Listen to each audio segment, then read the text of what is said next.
this is my subject matter for picture number 2, and I kind of experimented with this little like ring light that I have for my videos.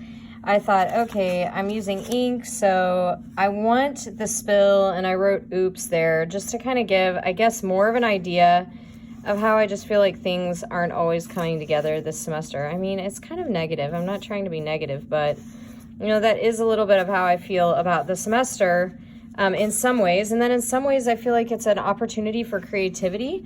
And so I think that's why I have included this, because I want it to look a little disheveled.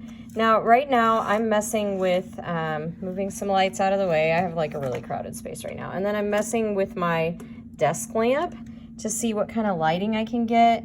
Do I want more hard lighting? Do I want more diffused lighting? I kind of like that shadow there. I'm thinking about the pen placement. My goal here would be to include the drawing, but maybe not the list as much. Like, I kind of like the idea of like all of these things kind of staggered, but I want to work with the angle. I mean, notice how much I'm like thinking about all of this.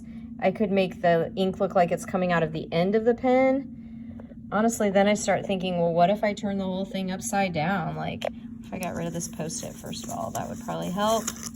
Sorry, there we go, with my finger over the camera. I just kind of like the possibilities here.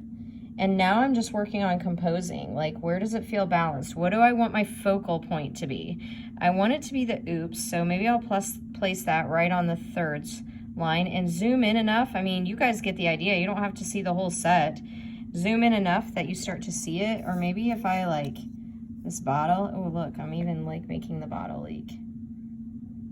So I could go up a little closer, put that on the lower thirds line. There we go. There's my shot. Maybe I mess with the exposure just a little bit. Find out like what looks better versus what looks worse. I kind of like it to pop and be a bit brighter. I definitely want to make sure my light is on my focal point, so I'm going to adjust my light a little bit more. I think that helps for sure. Just kind of giving you an idea of how I'm thinking through my subject matter, lighting, how I can reinforce a theme, and there's my shot.